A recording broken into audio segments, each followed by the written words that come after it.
All right, everyone. Well, welcome to another episode of the Worth Your Time podcast. I'm your host, Ericka, and I'm so glad to be joining you today with my guest, Amy Gannett.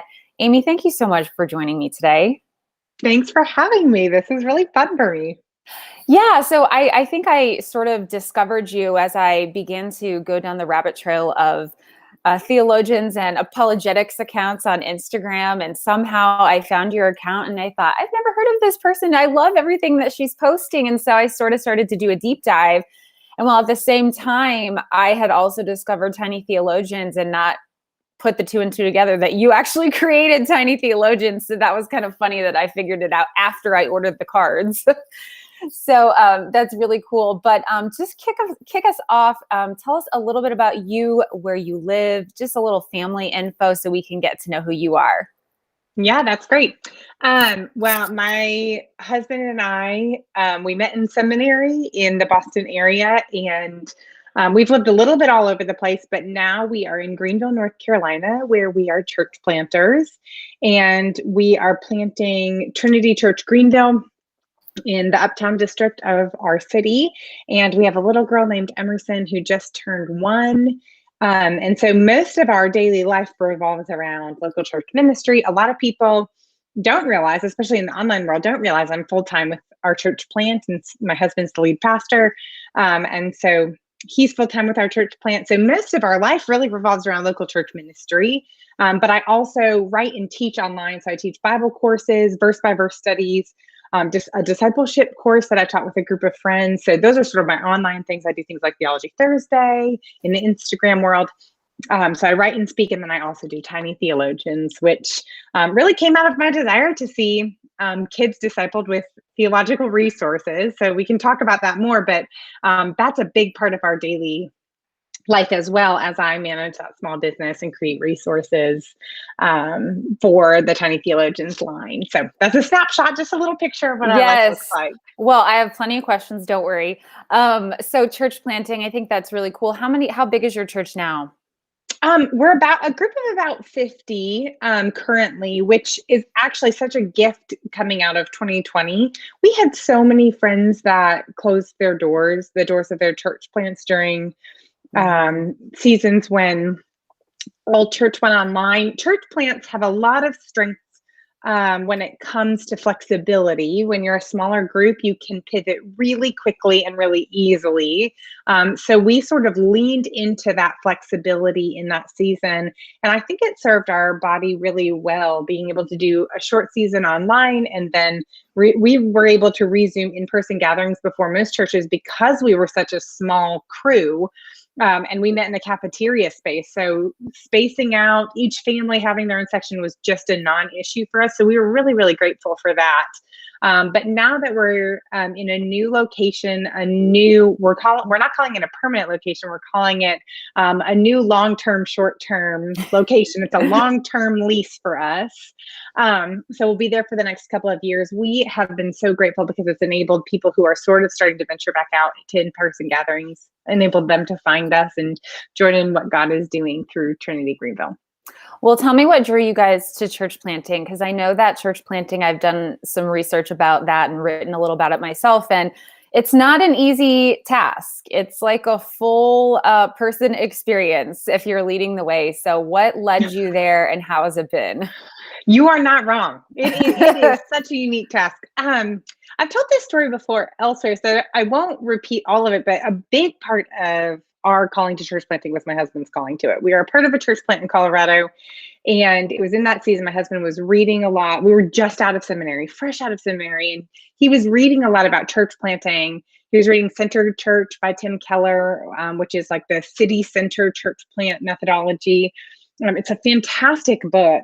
And he was reading it, and he was reading it with another church planter at the time. And he came home one day and said, I think the Lord might be calling us to church plant. And I was like, I don't think so. Like God does not feel right to me. So part of my holdup, I now can look back and I can look back and see with more clarity what my holdup was. But part of it is that Bible school and seminary, they're doing their part to prepare you for the vocational ministry world. So seminaries and Bible schools in particular want to help launch you into careers that exist. And so much of our training as we got ready to graduate seminary is about finding existing jobs. How do you step into a ministerial transition? How do you, if you're going to be a pastor, how do you step into a pastoral transition plan? How do you jump into the middle of a budget year? Some of those really practical things. But I think the subtext that I heard in class was, you don't create positions, you don't create churches, you just find existing churches. And I already felt like, because we both were seminary grads, I already felt like the deck was a little bit stacked against us to both find jobs in ministry. I was already feeling a little concerned that we wouldn't both be able to find jobs at the same church. And so when we started looking for jobs, the churches that we were looking at were big because they could afford 2 full-time staff members with seminary degrees. Like, that was kind of where my eyes were. And I think that's all in the subtext, right? That was all the subtext that I was hearing in seminary class. It just sort of trained me to look for that. So planting was never on my radar. So when Austin asked me to pray about it, I was sort of like, sure, I'll pray about it, but I kind of already know what the Lord's going to say. And the Lord totally surprised me as I was praying about it. And Austin was giving me these resources, statistics, and different articles about how church plants really are sort of the new mission field on the home front. I was just blown away and totally compelled to it. So it was probably about a 3-week process for me to say, I do think the Lord is calling us to this. And so, I mean, there's a lot of details that went into that. Our Austin's home church, or like his church that he grew up at, which actually his parents were one of the founding couples of, they were looking to start church planting. And so the pastor there got in touch with Austin and said, let's talk about church planting. If you're interested, we're looking for this. Let's just be mutual beneficial to each other. And then they said, actually, we would love you to come build a program for church planters, to train church planters and send them out. So we moved to North Carolina. Austin built the program, and we were one of the first couples to go through it. So Austin's still overseeing that program. He's still training church planters there. And then we've been here about 18 months. I actually now that I look back, I think Austin is particularly wired for church planting. I mentioned one of the reasons, but his parents really helped start their church. And so the church that sent us out to plant started in Austin's parents' living room when he was like 7 or 8 years old. And so he grew up thinking, this is church. This is what church ministry looks like. And I think that sunk so far into his subconscious that he's just so well wired for it. Austin also is very wired for longevity. So people that we know that say, I am not called to church plant, are those spark people that have a lot of energy for a short period of time. And they are great to be a part of a team, but really church planters should have a goal of becoming long-term ministry people, right? Like Austin he's a church planting pastor. Someday he will be a pastor. We are a church plant. Someday we will be a church, and we'll be here for the long haul. That's our goal. So, Ericka, have you ever heard of the Working Geniuses? Are you familiar with that? I'm not. Okay. It's a little bit new. It's sort of like the Strength Finders, but it's all about how you work with teams. Okay. But they basically have developed this way to talk about the different types of ways that you interact in the workplace with other team members and what part of getting things done that you play. So Austin and I are like this middle, like if you look at this chart, it's 6 pieces of a puzzle, and Austin and I together have the middle 4. And so I think God has really made us people that get stuff done together, and I can't do it without him, and he can't do it without me. So God has really gifted us to get stuff done. And in church planting, you got to get stuff done. Like, you wear lots of hats. You got to preach on Sunday, but you also have to like get kids ministry volunteers background checks. That's like what's on my desk right here is like, how do I get all these people background checked?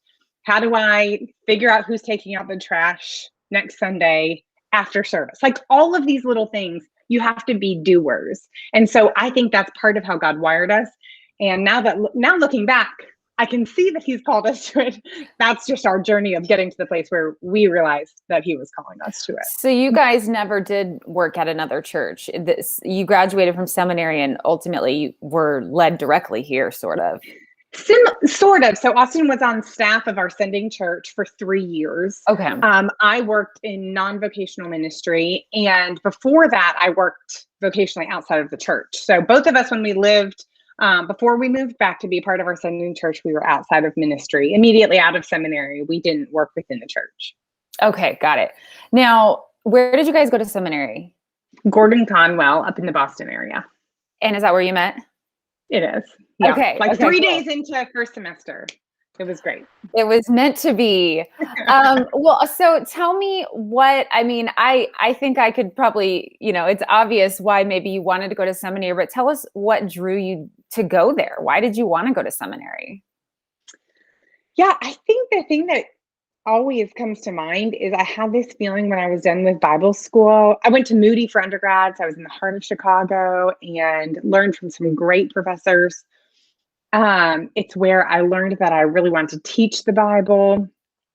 But I just knew when I graduated, I wasn't done learning. I wasn't done, that I still had to scratch that itch. Mm-hmm. And so I just knew it was time for me to keep going. And when I graduated from seminary, I felt differently. I wondered if I would graduate from seminary and be like, on to PhD work, because that's just like the lifelong learner in me.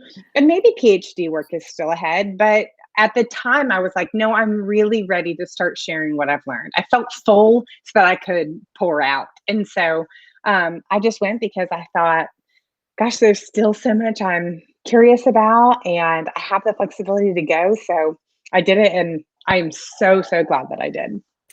Yeah, I wish I would love to go now. I just now in this phase of my life, I'm like, man, that would be so cool, because I've just been getting so into it lately. But so, coming out of seminary and Bible college, you have all this knowledge and a lot of stuff that many people don't know. Many Christians are very lacking in their biblical understanding and their contextual understanding and so many things. And so, clearly it seems like you wanted to get out there and teach people. Wrote something down here on your website. It says you're equipping everyday believers to think theologically. How much do you think that is missing right now in Christian? I hate to say Christian culture, because that is a different thing, but I feel like Christians of the West don't think very theologically a lot of the times. What's your take on that? Yeah, I think we probably do think theologically. We're just very unaware that we are. I think one of the biggest misnomers is that theology is something that is done out there. It's done in seminary. It's done by professors. It's done by preachers and pastors. It's done by seminary students.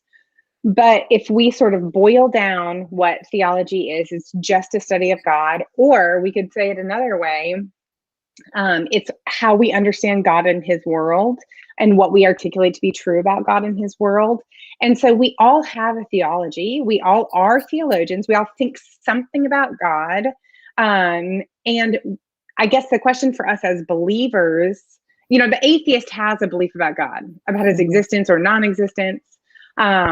Everybody has a belief about God. But the question for us as Christians is, does my view of God align with Scripture? Does it line up with who God has revealed himself to be in his word? And I think that's really, I think the most helpful place for us to start as everyday Christians, people who aren't going to be in the classroom, people who aren't going to be going to seminary or having time to sit through systematic theology tomes, the best place for us to start is to ask ourselves, has more of my theology, more of what I believe about God, arisen from culture around me, from sort of truisms that we hear in the church?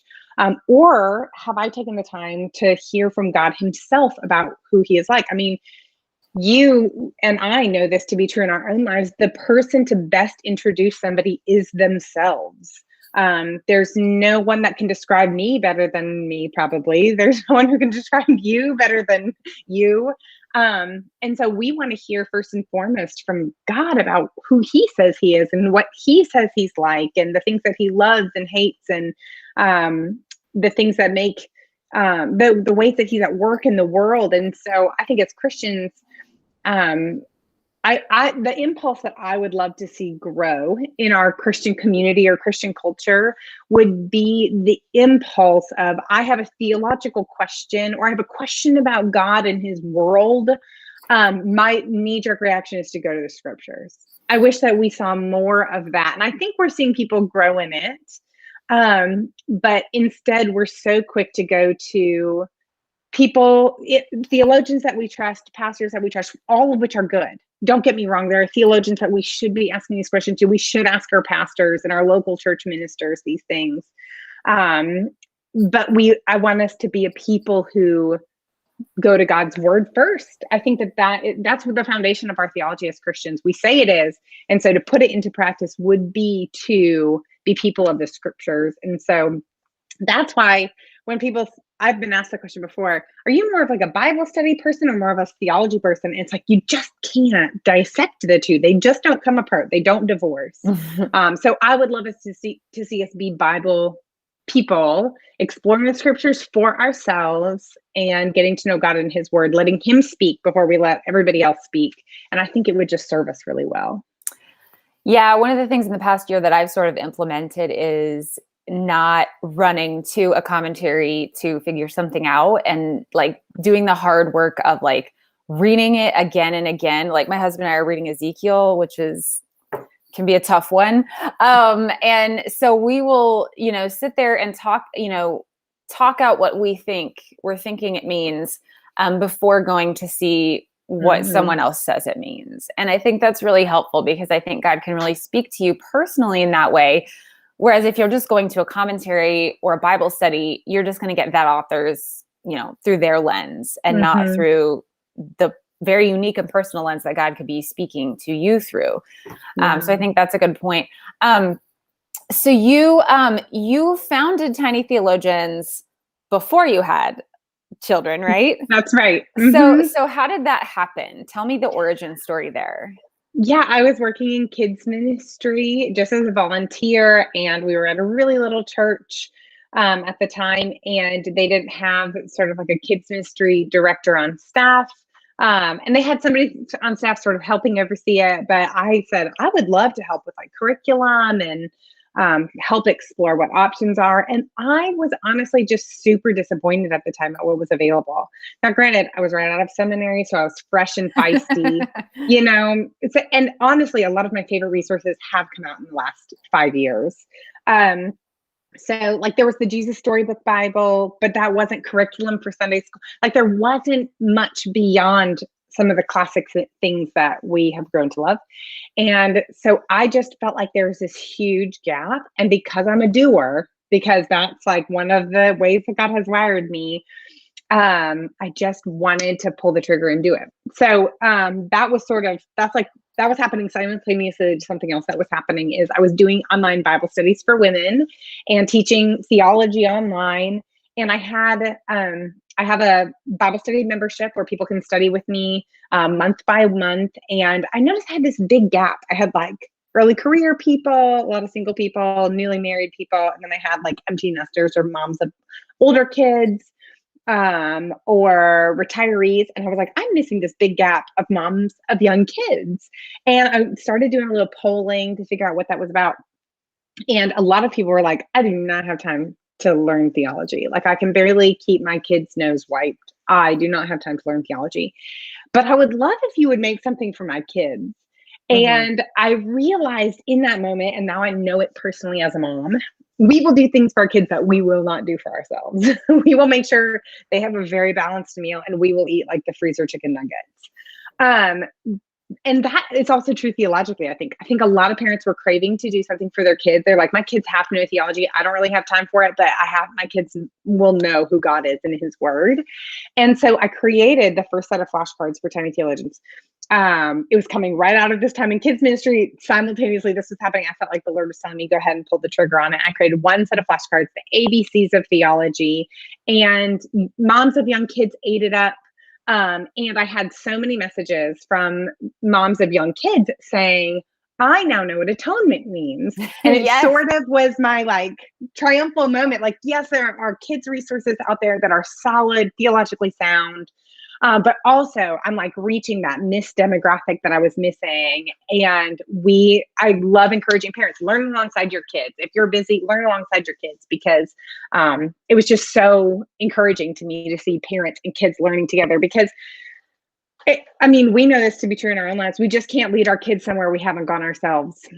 We can't lead our kids into knowledge of God that we aren't willing to explore ourselves, or just don't have ourselves. We can't lead them into loving God if we haven't taken the time to nurture that in our own hearts. So that was kind of the impulse. And now that we have a kid, I'm actually like, now that we have a kid, I'm like trying to not pull the trigger on everything, because I have so many ideas now.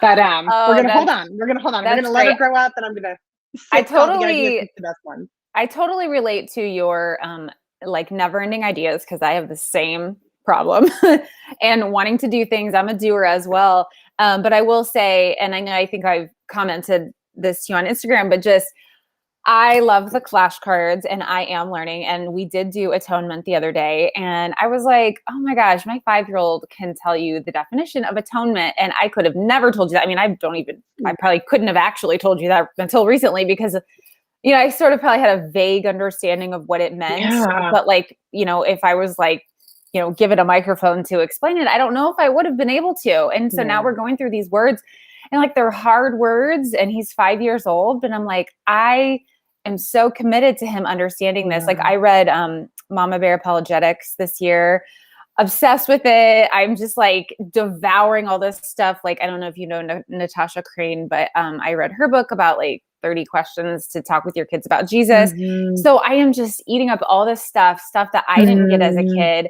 because it's like, yes, I survived my Christian childhood, and like, I'm still a Christian, and it's a huge part of my life, and it is my life, but not everyone necessarily that's going to happen to without equipping them. And so I really think it's, so important just for people listening like that your kids do have this real understanding of our faith, that it's not, so many times I feel like I see this in people I know that have sort of lost their faith, that they see it as so much of a touchy-feely thing. And that is not, that can be part of it, but that is not what our faith is based in. And there's so much more out there to ground it and to base it on than just like, oh yeah, I felt, gooey during worship services and high school youth group. And so I actually noticed that I was looking at your book, which I want to talk about your book, called Fix Your Eyes, that's coming out.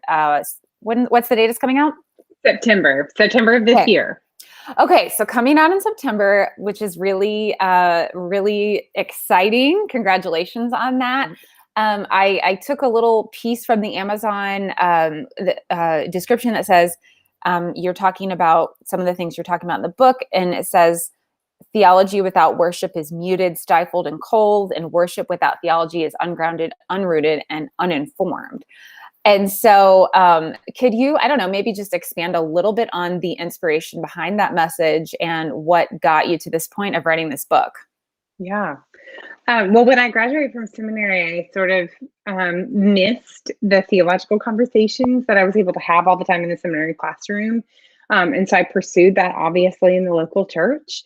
And I sort of found that the things that were available to me, the outlets that were presented in the local church on the whole, so not just my local church, but the local church around me, were sort of one or the other, thinking or feeling. It was sort of either a workshop on studying your Bible, or a theological conference or seminar. And then there were also like worship events that I could go to that were very emotions based. And neither of these were wrong in and of themselves, but I felt like there needed to be a bridge between the two. When I would go to some of these theological seminars or these workshops, I often found that the circles that I was sitting in, and I found it in my own heart too, because there was no worshipful outlet. There was no end goal of knowing God so that we could love him. I found that it was pretty, the temperament towards God was cool. It was much more it was much easier to be cynical in our hearts, to be arrogant about what we knew. And that wasn't right. I saw that in my own heart. That was my own conviction. It wasn't right how I was pursuing theology. It didn't have any appropriate application, because the only appropriate application of theological knowledge is to worship the God of our theology, right? Mm-hmm. And when I would also go to these worship events where we would have wonderful bands leading us in worship and scripture readings, and goodness, it was such a great spiritual high. It really was. I felt close to the Lord. I experienced the Lord's presence in a really unique way at that event. But then I didn't know how to maintain it in my personal life or in my spiritual life, because they weren't giving us theological underpinning for that worship. There wasn't a truth from scripture that grounded it. It was more of an experience-based event. And so I really thought this gap just shouldn't be. And I think most of us know that. We can testify to ourselves in our own hearts. We know that what we know about God should lead us to worship him. Knowledge without love is fruitless. But love without knowledge isn't really love either. And so I started seeing this gap between theology and worship and wanting to bridge the two, because that bridge exists. So I'm not building the bridge. I'm just like one of the many people shining a flashlight and being like, hey, y'all, there's a bridge here.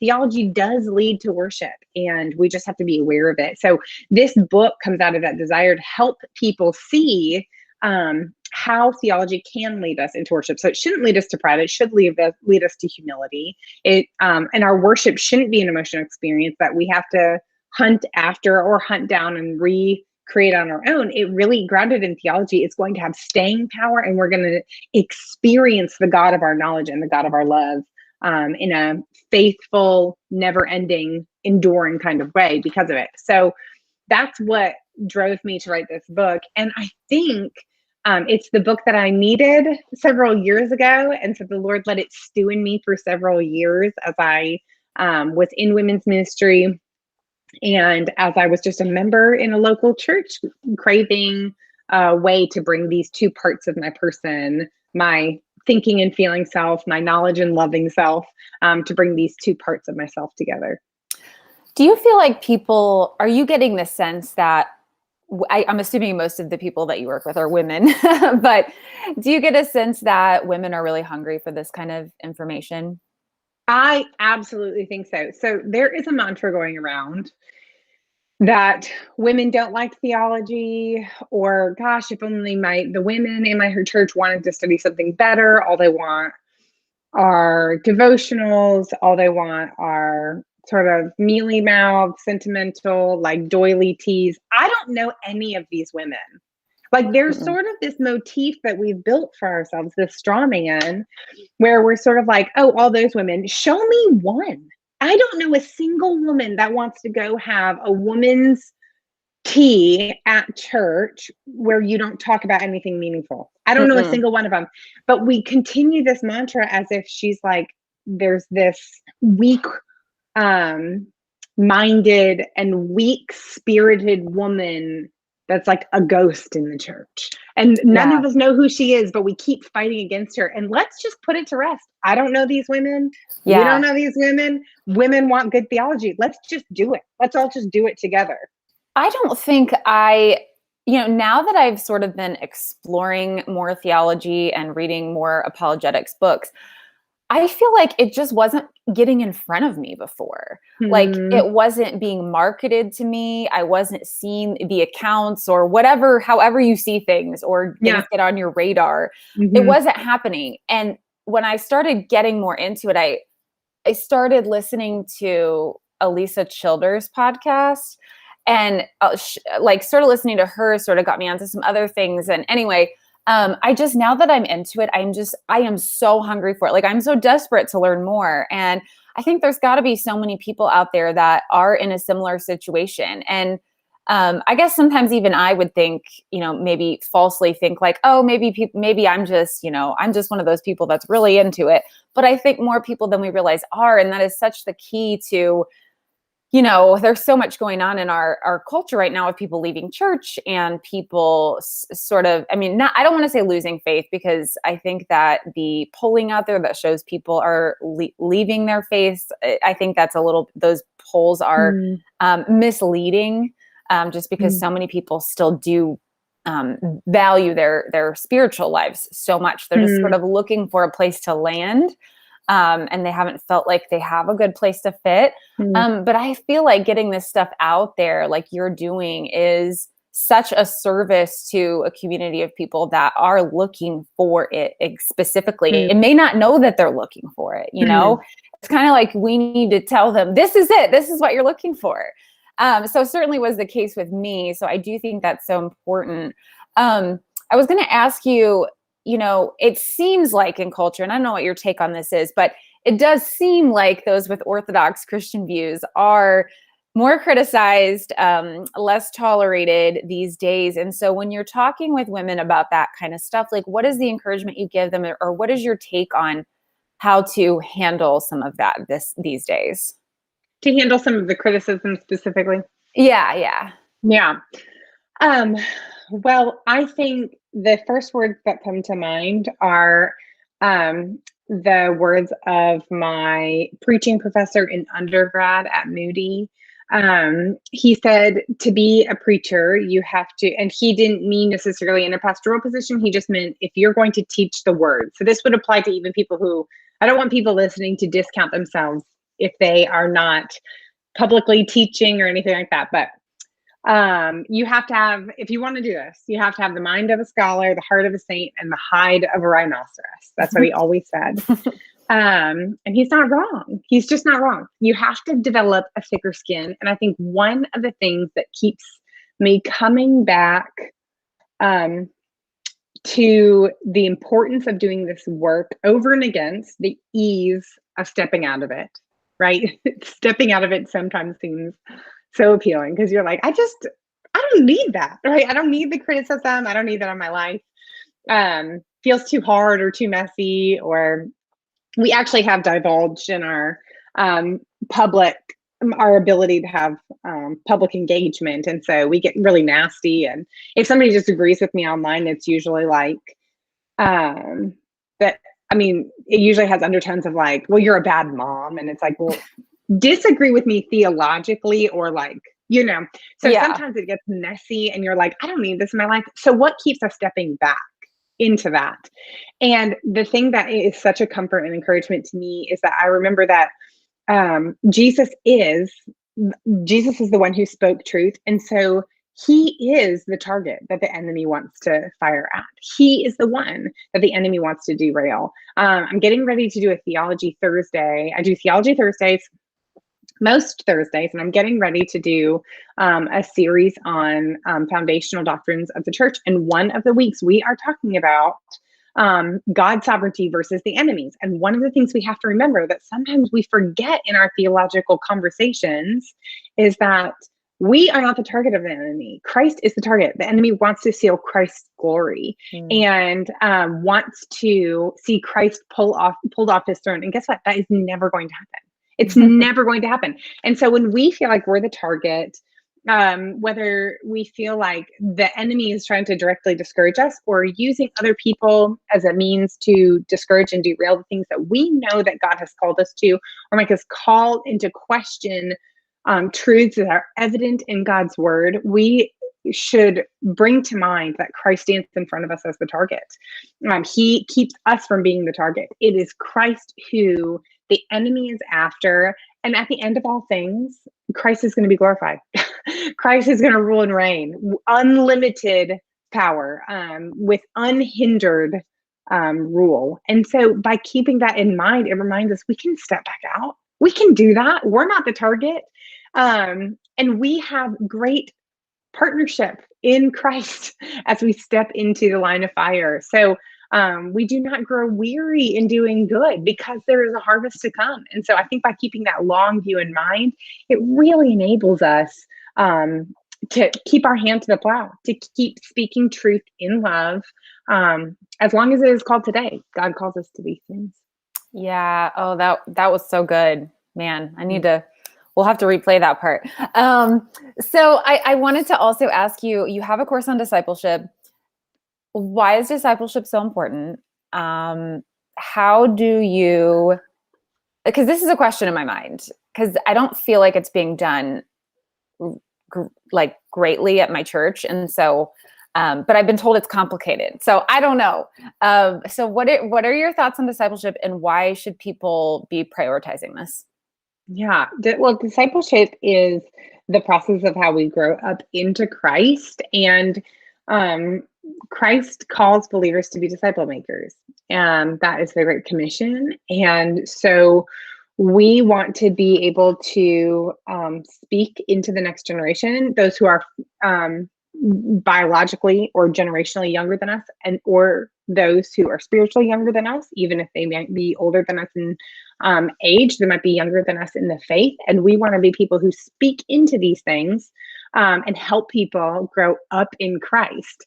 So we as Christians are not only about the work of evangelism, which is people coming to know Christ, the work of spreading the gospel, sharing the good news so that people might come to know Christ and become a part of the church. It's the process of taking those who are in the church and growing them up in the faith and helping them walk deeper with the Lord.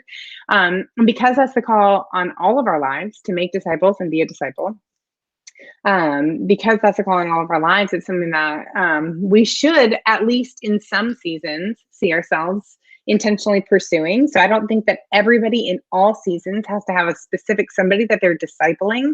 But I think if we've gone a year and haven't asked ourselves the question of what does the Great Commission look like in my life, then it's time to revisit it. Let's ask the Lord, what does this look like? And in this course, I do my best alongside many other qualified Bible teachers to debunk the myth that discipleship is only something for the church structurally or formally. We do not have to wait for discipleship models or methods or ministries to pop up at our local church in order to do the work of discipleship. And I think by jumping in, this course gives people confidence.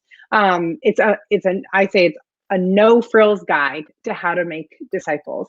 And so each person that graduates from this course really should leave with a sense of calling and purpose and knowing what they're going to jump into next. Knowing how if they were given someone, if somebody came to them and said, "Hey, I would love for you to disciple me," they would say, "Let's meet Thursday for coffee." And they would know exactly what they're going to do with that person.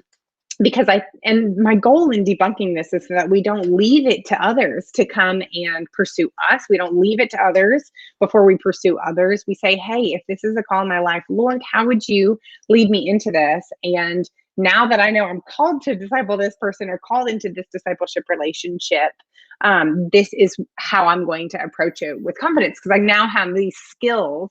So the course is not taught by me alone. It's taught by many other friends of mine. So Melissa Kruger teaches on the role of Bible study in disciple-making relationships. Jen Wilkin teaches on the role theology plays in disciple-making relationship. Hannah Andersen talks about how discernment can grow in disciple-making relationships and what role it plays. Hunter Beelis of the Journeywoman podcast, she talks about the difference between mentorship and disciple-making relationships, and how to pursue having a mentor even while you're being a disciple maker and discipling someone younger. Abby Wedgeworth talks about disciple making for different ages and stages of life. So from the young believer to the 2-year-old to the tween and the college student. So I taught this with 9 other qualified Bible teachers. And so it's a wonderful course for those who are wanting to jump in and learn how to make disciples and grow in confidence in doing that. Yeah, I was looking at it earlier and I was like, oh, I feel like I might have to buy this course. I It's need a this very course. fun course. And I can say that because I'm not the fun part. Like all these women that came and taught this, they are the fun part. So Well, I it's certainly definitely worth your time. recognize many of those names and am a big fans. So, so I want to close out just by asking you, what are, I guess, maybe what are some go-to reads or listens for you? Who are people that you like to follow? Is there a podcast that you've been loving, book that you've been reading that you can recommend? Anything like that? Yeah, so I can literally look around my office and tell you what I've been reading lately. Austin got me this book recently, Concise Theology by J.I. Packer, and I'm really, really loving it. I'm using it sort of as a resource right now, like as a reference guide.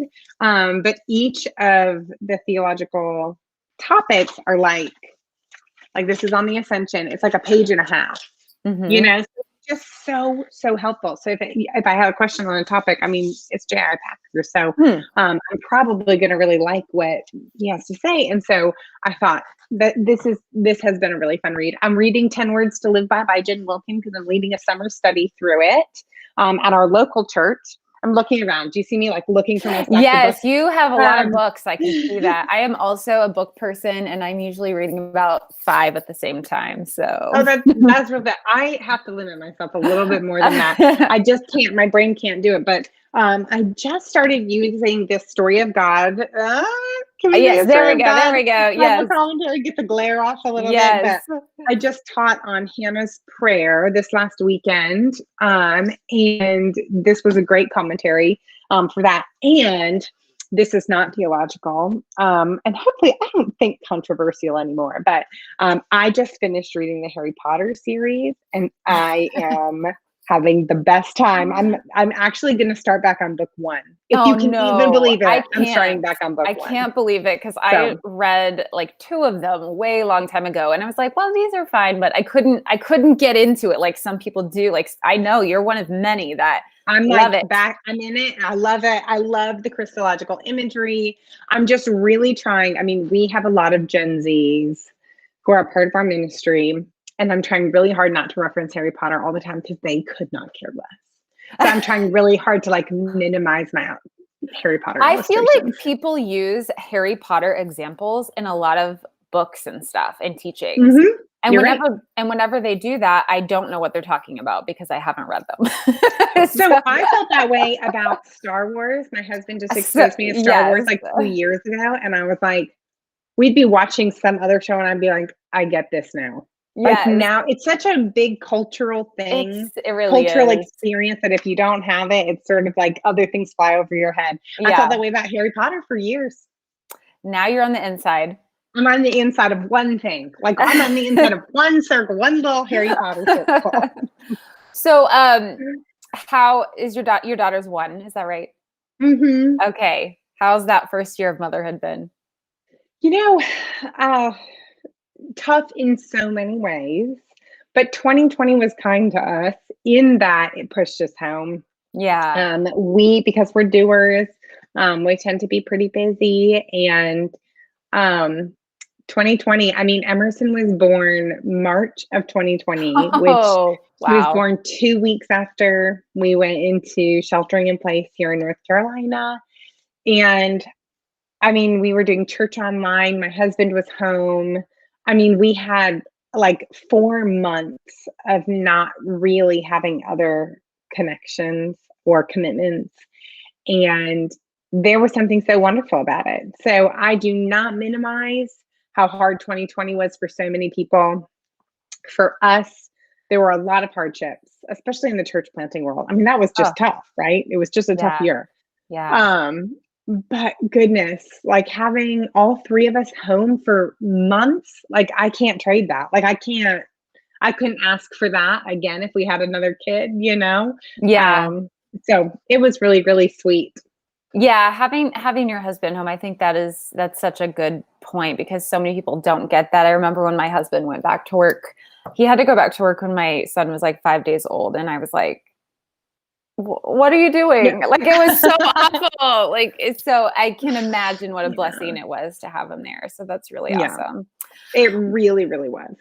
Well, Amy, I'm so excited about your book. I'm so excited I discovered you. And I love your Theology Thursdays. I just love everything you're doing to put the truth out there and to help people to understand the Bible and understand God and find their faith grounded in something, beyond what they may be hearing from the world. And some people out there that, I don't know, I feel like there's a lot of people that are sort of leading astray these days. That's probably always been the case, though. So thank you for your time. I am 100% going to be getting your book and telling people about it. And I'm so excited for it to come out, and excited for you and whatever ministry holds for you in the future. Thanks, Ericka. I really appreciate that. Yes, absolutely. All right.